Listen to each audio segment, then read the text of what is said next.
What up, everybody? This is Talking About with J Mal. I'm Jamal, your podcast host. Just kind of wanted to go over the Dallas Cowboys versus the New York Jets today. What I observed, give you a game summary from my perspective. Dak Prescott, 18 for 29 for, I believe, 239 yards and 4 tutties. Ryan Flournoy, who knew? 6 catches, 114 yards. Some would say a breakout game for the young fella. A good game for him. Um, just going to dive right into it. I feel like Dak Prescott really played well. Didn't put the ball in harm's way. Spread the ball around evenly. George Pickens was lined up against Sauce Gardner all day. And for the most part, Sauce Gardner did his job, but Pickens did get loose for a 43-yard touchdown, which was good to see. Dak connect with him on a deep ball. The run game, believe we ran the ball as a team, as a whole, 29 times for 180 yards. Javonte Williams had like 8 yards a carry, 16 carries for 134 or something like that. But either way, Javonte Williams has been a revelation, and I don't want to bounce all over the place, but I do want to give credit where credit is due. That boy is balling. But back to Dak Prescott. A lot of people don't give Dak Prescott the credit that he deserves, and I feel like Dak Prescott is a top 5 quarterback in the NFL. I always have. Last year under Mike McCarthy, I feel like Mike McCarthy kind of handicapped Dak for the most part, and it was a lame duck year. So I don't think we really got a full display of what Dak Prescott can really do in this type of offense. Because, I mean, believe it or not, I do believe that this is the same offense that we had last year, but we didn't get to see it at its full potential because we had no run game. I mean, it was first and throw, second and throw, third and pass. Like every game that we went into up until week 8, I believe Mike McCarthy was just throwing the ball around the yard, and then it became they realized that we had a running back in Rico Dowdle that we could utilize, and then we're running the ball first, second, and third down, and we just became very much predictable. But this year, 2-2-1 is the record. But I feel like Dallas is better than that 2-2-1 record would suggest. CD is out hurt. 4 of our starting offensive linemen are out hurt. And Dak is still putting up numbers. I mean, it's debatable if he's an MVP, or it's debatable if he's playing at an MVP level. I would say yes, but there's your naysayers and there's your Dak haters that would say that Dak isn't an MVP caliber player. And it's just the Jets, or it's just the Giants, or, the 2 wins that we do have where he put up big numbers. The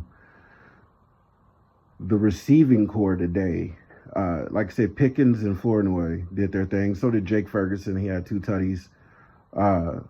But I specifically want to talk about Jalen Tolbert. I feel like this organization, specifically Jerry Jones, has been pushing this Jalen Tolbert narrative upon not just the fans, but the team. I feel like they have a lot of things invested in Jalen Tolbert as far as draft capital. He was a 3rd-round pick out of South Alabama. And they just have kind of forced us to deal with Jalen Tolbert. And I think that does a lot of disservice to the other players on this team that I feel like are better. Trayshawn Holden performed better than Jalen Tolbert in the preseason, and he ended up on our practice squad. So just take with that as you want. But I feel like Jalen Tolbert, who was only targeted once and had no catches today, I feel like Jalen Tolbert he's not somebody that I would want to just throw out on the field when you could actually have players out there that could give you production on any given down. Jalen Tolbert doesn't really affect the run game. He whiffs on blocks. He's not a crisp route runner. Last week in the tie against Green Bay, I mean, he showed up and made some big plays for us down the stretch. But when it comes to consistency, I feel like Ryan Flournoy is a more consistent player, and I think he's a better receiver and route runner than Jalen Tolbert. He's a bigger body guy, and he has some deceptive speed, man, that you just can't ignore. Just in the Jets game today, he kind of flashed on a couple of reverses, and then Dak hit him on a deep ball twice. The first one, he broke away from a defender, and I mean, he just got ghosted. And had he not got tripped up, he would have hit his head on the goalpost. But yeah, I feel like Ryan Flournoy should definitely be in consideration to be wide receiver 3 along with Kevontae Turpin. You know, you have that 3A, 3B role. He can play on the outside, which means when CD does come back, you could bump CD into the slot and have Pickens and Flournoy playing your X and your Y receivers, and I mean your X and your Z receivers. However, Tolbert, I feel like I don't want to say they should just cut him, but they should find a way to get something out of this deal as far as a trade goes. If I were Jerry and Steven, I'd be looking to see if there's any value in trading Jalen Tolbert. I mean, it's not like you can't use help on the defensive side of the ball, specifically at safety. Jack Sanborn on the defense. It's time to have a discussion about him too. Him and Jalen Tolbert both. I feel like it's time to have a discussion about both of those guys, whether it's reserving Sanborn to the second team, second team linebacker unit, where he just comes in and he spots players that get tired or that need a breather. And Jalen Tolbert as well. Jalen Tolbert, I feel like he should, if they're not going to trade him and they're just going to keep him on the team and have him part of this season, I feel like he should be a reserve. And I know that there's a lot of my Cowboy content creators that feel the same way. Voch Lombardi, CFT, my boy Rome, who I follow avidly. Mike Fisher has even hinted at the fact that Jalen Tolbert really isn't a consistent player. And if we don't want him, who else will want him? And that makes a lot of sense when you talk trades. A lot of things could be said about Trayvon Diggs in that aspect. A lot of people were screaming to trade Trayvon and Mozzie Smith, and that was the point. Like, why would someone trade you for your 5th best player on in the defensive line rotation as far as Mozzie Smith? Or why would someone trade for Trayvon Diggs, who's coming off an injury and hasn't really shown any promise this season? So if you don't want him, what makes you think another team is going to want him? Which makes perfect sense.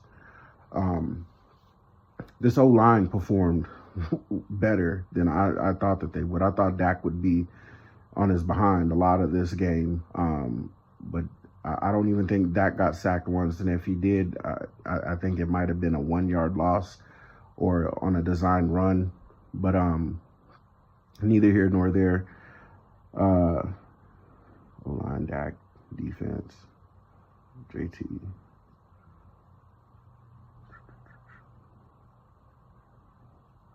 Let's talk about Donovan Wilson. I'm not a fan of Donovan Wilson. I think Donovan Wilson is another box safety that's limited in coverage. He's a liability in coverage. We've seen that all season, mainly in the New York Giants game. He plays flat-footed in coverage. Doesn't get out of his breaks quick enough in the deep, playing too deep. There's just a lot of cons when it comes to Donovan Wilson in coverage. I mean, he's a hard hitter. He's your thumper. He's your enforcer. How he became a defensive captain, I don't know. That's a discussion for Shotty to really have with the team again. They need to address that, because I don't understand how one of your worst players on defense becomes a captain, a voice for your defense. I mean, it's kind of like a reference in a lot of recovery, where people will say the only thing you could manage to do is mess up your own life. I feel like when it comes to Donovan Wilson, he's blown a lot of coverage. There's no way I feel like he can put anyone in the right spot when he's very rarely in the right spot to make a play on defense. You can't just outright replace him right now because we're limited as far as depth goes at safety. But when I see Wanye Thomas back there, I feel a lot more confident in Wanye Thomas than I do a Donovan Wilson in coverage. And Wanye is more rangy, he's faster, and I think he sees the game differently. I think he trusts what he sees versus guessing at half speed. And that's a lot of what Donovan Wilson does, is he'll make mistakes half speed. And if you've coached at any level, nothing drives a coach more crazier than watching someone make a mistake half speed. If you're going to mess it up at 110%. Don't ever let a coach see you making a mistake half speed, because if we're being honest, any coach that is worth his mud is really going to pull you off the field, and he'll just take his lumps with a rookie or somebody that just doesn't have the experience.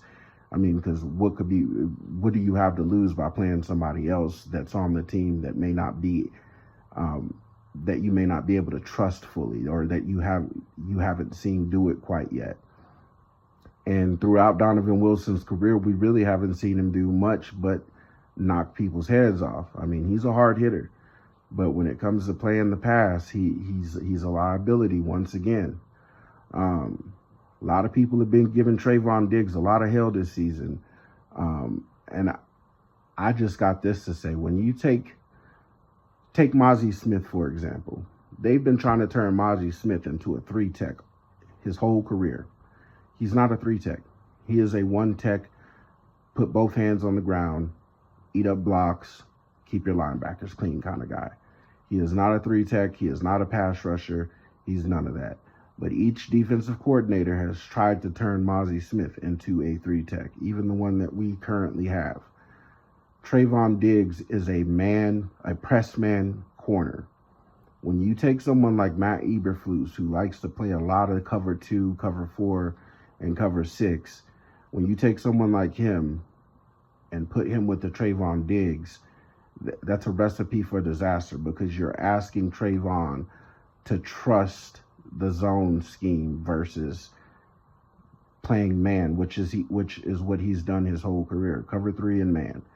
And I don't see how, after trying to implement this cover 2 defense and seeing how it's hindered the personnel that we do have, nobody's really bought in quite yet. Today was probably the most complete game we've had as a whole team, let alone on defense. And to watch Trayvon Diggs gradually start to trust the process has been, it's hurt a lot of people's eyes, man, because nobody wants to admit that Trayvon Diggs is struggling inside that building. But Trayvon Diggs is struggling to pick up this defense. And when you try to turn a press man corner into a zone type of corner, for one, he's not going to feel like there's a chance that he's going to have the type of statistical year that he's used to having as far as takeaways or interceptions. And then on 2, Trayvon Diggs isn't a tackler. When you're playing zone defense, a lot of the times you have to come up and tackle. I mean, you have to tackle in man as well, but in man, your back is to the quarterback. You don't see what's going on behind you. So a lot of your tackles are made down the field. In zone, your tackles are made in the flats. If you're in cover 2 anyway, it's made in the flats, or everything underneath you're having to come up and run support specifically. So when I see someone like Trayvon Diggs getting burnt and torched in a zone defense, I'm wondering why Matt Eberflus won't won't revert to doing what his defense does best, and that's play man. Deron Bland, press man corner. Reddy Stewart, I think, is the only player that's played in this Eberflus style of defense. Him and Jack Sanborn, obviously, but you can't throw Reddy Stewart out there with Trayvon Diggs on the boundary where Trayvon Diggs plays. For one, I don't think he's serviceable out there. I think he's a good nickel. I like the way he comes up and run fit, and he's a willing tackler. But to put him out there on the boundary with some of these better receivers, you're asking to get beat. So, with that being said, I think that Matt Eberflus needs to revert to calling more man defenses. There could be no harm done in it. I believe Trayvon Diggs even came up and asked Matt Eberflus within the last week. It was reported that he addressed Matt Eberflus and asked him if they could play more man.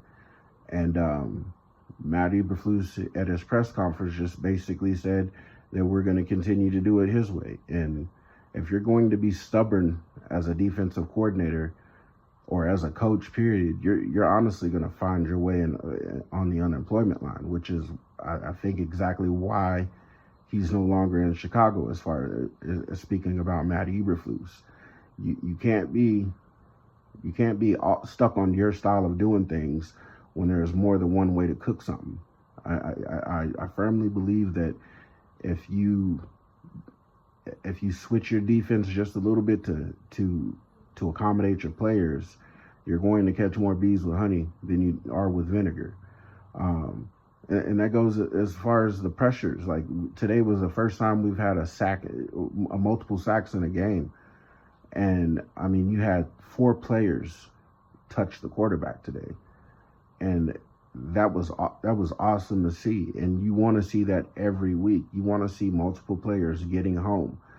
And if we're being honest, we don't have a Micah Parsons anymore. So you're going to have to send blitzes. And what better to blitz from than man defense? Sending a zone blitz leaves a hole in your coverage. So if we're being honest and we want to get pressure on the quarterback, we're going to have to blitz more, and we're going to have to trust the fact that, our corners can hold up in man coverage. They have been their whole careers as far as Trayvon Diggs and Deron Bland go. So hopefully Matt Eberflus has found a way to modify his defense a little bit to like I said, to accommodate his players and to accommodate the personnel that he has on the defensive side of the ball. Because today was, like I said, it was the most complete game that I've seen and that we've all as fans seen from the Cowboys on defense all year. And I just hope this trend continues to be a thing. Because Dak Prescott deserves a defense to hold up, because they're putting up almost 40 points a game. I guess you could say the last 2 games are putting up 40 points and 37 points. It's right around 38 points a game. So if your offense is averaging at least 30 points a game, you don't want your defense giving up more than what you're putting up. And so, Matt Eberflus, get your shit together, man. The offense can't be hindered by your lack of willingness, wanting to be stubborn, wanting to do things your way. Because at the end of the day, the one common goal is to get to the playoffs and then work your way to the Super Bowl. And we need our defense to show up for the next 13 weeks. So, yeah, man, that's how I feel about the defense. That's how I feel about Matt Eberflus. Kenneth Murray, he can sit his ass down somewhere as well. A lot of the times he's taking bad angles at the linebacker position.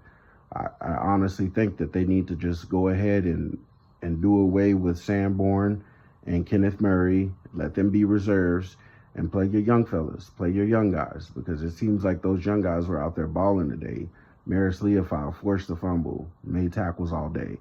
Shamar James made tackles all day. wasn't really taking any bad angles. He actually had a couple of good tackles that kind of stalled out some of the drives today. You got your front four. Like I said, they got home today. Dante Fowler, Sam Williams, Kenny Clark, Osa Odighizuwa. All those guys got home and got sacks today. And it was refreshing to see that. And I just hope that Matt Eberflus can stick to this formula that he put out there today and go from there, because this offense is humming. It's the number one offense in the NFL right now, and they didn't have their fucking starting four off. They didn't have their starting O-line out there. Just think about that. No CD, no Tyler Booker, no Cooper Beebe, no Tyler Smith, no Tyler Guyton. You had a 7th round pick at left tackle.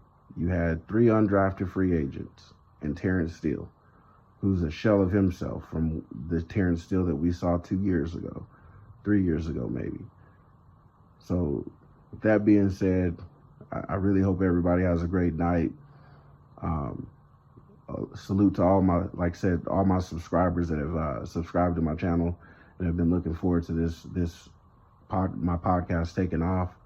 The content will only continue to come in abundance. It will get better, and at some point the production side of this thing will get better. Hope everybody has a blessed night. Love you all. Thank you.